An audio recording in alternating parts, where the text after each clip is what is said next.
everyone and welcome to Knit Cat Paddywhack.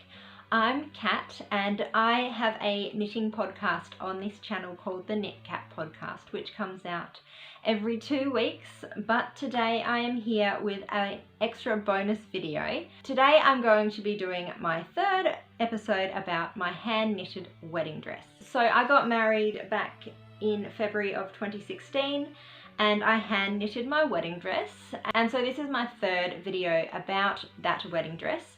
My first 2 videos were about how I designed it and what it looked like, and I had a bit of a try on as well. And today's episode is about why I decided to hand knit my own wedding dress, and also a little bit more about my design inspiration, because I didn't cover that very much in my other videos. So I hope that you enjoy it. If you would like to connect with me outside of YouTube, you can find me on Ravelry and Instagram as KnitCatPaddywhack, and I also have a blog at knitcatpaddywhack.com. So I wasn't sure if I was going to make this video about why I decided to knit my wedding dress as I was writing my notes for it. I wasn't sure who it was for, but a few people asked about it, so I decided to make this video, and I hope that you guys enjoy it. And so I'm assuming that a lot of you watching are knitters yourselves, and for you, I'm not sure how surprising it is that I hand knit my own wedding dress. I'm certainly not the first person to do it.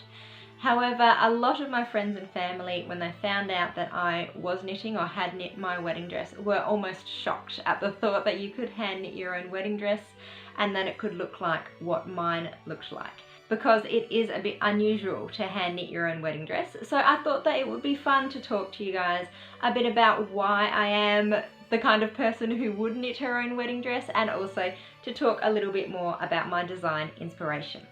So let's start with why I decided to knit my own wedding dress. So I think that a good place to start this story is at the age of 19, which was before I learnt to knit. It was actually the year that I started gardening. So I started vegetable gardening in that year, and let me tell you, I became obsessed very quickly with gardening and growing my own food and becoming self-sufficient. I borrowed book after book and DVD after DVD from my library about gardening. I bought books with my own very small income at the time. I was a student, and I was very active on online message boards about gardening. I started my own veggie beds at my house, which was my parents' house at the time. I took over their veggie beds that they weren't using, and it really just lit a fire underneath me for doing things for myself, being practical, and just the thought that I could take a seed and turn it into something that could sustain me was just fascinating, and I just really loved it. And the interesting thing is that I am no longer obsessed with gardening. I do garden a little bit, I have a veggie patch, I do a bit of gardening here and there, but I can't say that I'm obsessed with it anymore. But it really did lay a foundation in me for just wanting to do things for myself. And I would say that that inclination was already there. I remember as a child watching a documentary about people in Africa building mud bricks to make mud brick houses, and just being like, yep, I am making a mud brick cubby house. And I failed because I was like 7, but I think that's kind of an indication that I have always really loved the idea that you can do things yourself. I have a relative who also, I think, shares my passion for this sort of thing. He loves to make bread now, but he also used to keep his own goats and spin their fur. And I remember once thinking about myself and just being like, why am I so fascinated with doing things myself? And I asked this relative why he was, because he has always seemed to have a similar inclination to me, and he just said, I like to know how things are done. And I think that that is certainly me, but I also am really tantalized by the idea that you can do it all yourself. And I know that true self-sufficiency is not attainable, but just the idea that you could just fascinates me. So that's the foundation. Age 19, I was obsessed with gardening. It really lit a fire for the idea that I could do practical things for myself. Fast forward to the following year, age 20, That's when I learnt to knit. So when I say learnt to knit, that is when I consider myself to have been a knitter. Like most people, my grandma taught me to knit when I was a little girl. She taught me how to do garter stitch. At some point I learnt how to cast on and off, and sort of throughout the years, every now and then I would pick up some knitting needles and knit a rectangle and get bored and ignore it, and it would get thrown away or whatever. But when I was 20 is when I really learnt to knit. That's when I consider myself to be a knitter. I could knit more than a rectangle. And I taught myself to knit through library books mostly, and I just, again, it really, that fire for learning to do things myself was lit with a huge ferocity when I learnt to knit. I just fell in love with it, and it took over from gardening as my obsession. And knitting, like gardening, teases you with the idea that you can be self-sufficient. Because knitting, as you knitters will know, is not just about hats and mittens and scarves and jumpers. It is about so much more than that. And I think of knitting as like a bookshelf in a mystery novel or movie, and it has one secret book which is not really a book, and you tilt it and it's actually a latch to open up the bookshelf, and in it you have this secret layer of so much more than you imagine the simple bookshelf to be. And knitting is like that. So the bookshelf is like hats and scarves and mittens and stuff that you expect knitting to be. And then you have the secret latch, and when the bookshelf opens you have everything else you can knit, and it is so much more than hats and mittens and scarves. It was just so exciting to discover that you can knit almost anything your heart desires. And like you can, there is a pattern on Ravelry for an edible underwear. I haven't made it, but it's there. I've seen it, and you can make bathers or swimsuits, if you call them that. You can make stuff out of plastic bags cut into strips. You can make stuff out of newspaper. I showed you guys a couple of podcast episodes ago a pattern for a photo frame knitted out of yarn made from newspaper. You can knit so many different things, and I love that about knitting. Another thing that I love, but I think that everybody loves, let me know if you can relate or if you're like, what? I love smashing people's assumptions about things. It's kind of like that satisfaction of like saying I told you so, but not. So for example, I grew up working for my parents, and they have a shop which sells, among other things, aquarium fish. And you know, you have these betta fish, also called Siamese fighting fish, and they're known for fighting each other. Well, I don't know if everybody knows this, but they are actually quite peaceful with many other kinds of fish. So I really loved being able to tell customers who they'd come to me worriedly saying, oh, there's a fighting fish in with these other fish, and they'll be like, yep, they're quite a peaceful fish. And they are. You have to put them with the right kinds of fish, not each other, but they're really peaceful. And it's really fun kind of like challenging people's assumptions about things in that way. And there are a lot of assumptions that people have about knitting, you know, like that only old ladies do it, and that you only knit woolly things like hats and scarves and stuff.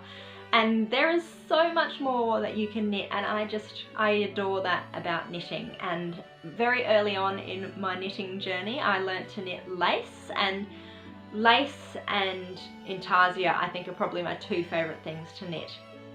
And I love knitting lace. It's amazing how intricate it can be and how unlike stereotypical knitting it can be. And for a lot of non-knitters, that's really unexpected that you can knit lace like that. So I really, really love that, and I also think that in and of itself, knitted lace is very beautiful. And I love how knitting is an avenue to express the artistic side of my personality as well. So all of that said, got really obsessed with knitting. I loved that it had this secret doorway of all of these other things you can knit that you don't expect to be able to knit. I love how practical it is and how it teases you with the idea that you can knit everything. So naturally, soon after I learnt to knit, aged 20 or 21, I started designing my knitted wedding dress.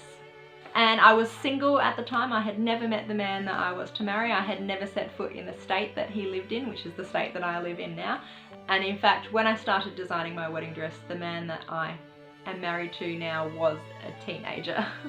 But that wasn't relevant to me at the time. I just knew that I was going to be knitting my own wedding dress, and I had discovered other people who had hand knit their own wedding dresses, and I just loved that. I loved how beautiful they were and how unexpected they were. So I think that segues nicely into the second part of this video, which is my design inspiration. I guess my designing of my wedding dress started long before I learnt to knit, really, because I actually designed my own school formal dress. So I designed my school formal dress, and then my mum and I went to a craft shop and found a pattern for something very similar, and then we gave it to a dressmaker and she made it. So my school formal dress was off the shoulder with a ball gown skirt, and I love that big ball gown dramatic style of skirt, but I thought I've used that for my formal dress. When I get married, I'm going to have a more slinky, figure-hugging style of skirt. So I had already decided that as a teenager, that my wedding dress was going to be a more figure-hugging style of skirt, because I'd already used my ball gown thing for my Year 12 formal. And I started designing, actually drawing pictures of my own wedding dress, probably in very early adulthood. And I even kept for a long time one of my designs in my Bible. And when I wrote my blog posts about my wedding dress, which was not long after I got married, I tried to find that drawing, but I don't know where it is. It must be at my parents' place somewhere, but I did have like a preliminary design of my wedding dress for years in my Bible. So soon after I learnt to knit, I started knitting lace, and I knew that I was going to be knitting my own wedding dress, so I had started favoriting on Ravelry a lot of different shawl patterns mostly, but lace patterns which included stitch patterns that I was drawn to. So I had a bit of a collection of those. I knew that I wanted a kind of leafy kind of design, something very open work, so I was favoriting lots of lace patterns that had that. I also bought a Craftsy course on lace shawl design by Miriam Felton, the knitwear designer, and I bought that probably aged 21 or so, and I bought that with a view to learn more about lace designing, because I thought, well, I'm going to need that when I design my own wedding dress. In actual fact, I've never finished that course. I've started it twice and it's got good info in it, but I just kept losing momentum and didn't have the discipline to finish it. But I did still manage to design and knit my own wedding dress without learning everything from that course. And as you will know if you've watched my earlier videos, the design of my wedding dress is actually deceptively simple. So I was favoriting stitch patterns for a long time. I was drawing pictures, sort of doodling designs of my wedding dress for a long time, and I had started thinking about designing with lace specifically. And I had a few other wedding dresses that were kind of my inspiration for my wedding dress. One of them was my mum's wedding dress. So my mum got married in the early 80s and she had a really beautiful dress. It had long sleeves like my wedding dress, and it also had a sheer panel up here on the décolletage. And I knew that I wanted a wedding dress to kind of be a nod to that, but not to be exactly the same. My mum, when she got married, was a lot smaller than I was, so I was never going to be wearing her wedding dress on the day, but I did want to have some kind of a nod to her. So my wedding dress has sleeves and it has a sheer panel at the top. It also has a leafy design in the lace, which my mum's wedding dress wasn't lace for the most of it, but it did have a leafy design on it. Another inspiration, which I think is a common inspiration for many brides, is Grace Kelly, Princess Grace of Monaco. So she wore this really beautiful, elegant gown on her wedding day. It was lace as well, it had sheer sections and long sleeves. And I have always thought that her wedding dress was gorgeous. She also carried a prayer book down the aisle, and I carried my Bible down the aisle as well. So that was also inspired by her. And another inspiration, kind of unexpected of me, because I can't say that I'm a huge fan of the movies, but one big inspiration was Princess Mia's dress in the Princess Diaries 2 movie, when she almost got married to that guy. So I remember watching that movie on TV and seeing her walk down the aisle, and I was like, that is the dress that I want. I love that. And so that was a very big inspiration. It's also off the shoulder and with like a sheer bit, and like the strapless bit is the opaque part of the dress. So that was a big inspiration for me as well. I'd certainly wanted my wedding dress to have sleeves. I think that that is really elegant and beautiful. At the time that I was getting married, sleeved wedding dresses and wedding dresses that looked quite similar to the one that I wore were coming into fashion, but certainly when I was thinking about the design of my wedding dress, they weren't. Everyone was wearing this sweetheart neckline with a strapless dress, and often with like quite a big skirt. That was very popular sort of in the years leading up to my wedding, and I knew that I didn't want that. Definitely wanted a wedding dress with sleeves. When I was designing and making my wedding dress, they were few and far between, so I definitely wanted that sort of style. And on the day of my wedding, it was actually quite warm, but certainly in Tasmania where I live, it's a fairly cold place, so a sleeved wedding dress is quite practical as well. Other features of my wedding dress that I knew that I wanted was a small train. My wedding dress has a small train kind of worked with short rows just in a semicircle out from the floor of the back of my dress, and I like trains. I think that there are not very many opportunities to wear something like a wedding dress, you know, with a train or a fancy white dress, that sort of thing. And so I wanted to take every opportunity that I had to do these things that, you know, you can only really do at a wedding, and having a dress with a train is one of them. It's not that practical. And it was a way for me to show off the versatility of knitting. In the edging of the train of my wedding dress was very similar to the edging of a knitted shawl, in that it was fairly open work. It had little nups on it, and it also had the stiff points of a lot of knitted shawls, which are really beautiful, and the things that people day to day don't really associate with knitting. So that was a really good opportunity to showcase that with the train of my wedding dress. So with that said, I think that that is all for this video. I hope you guys enjoyed finding out a little bit more about me, in why I came to be the sort of person who would design and knit her own wedding dress, and also a little bit more about my design inspiration. Thank you guys very much for watching. I will be posting a regular podcast episode next week. I hope you guys subscribe to this channel and also like this video if you enjoyed it, and I hope that I will see you guys next time. Bye!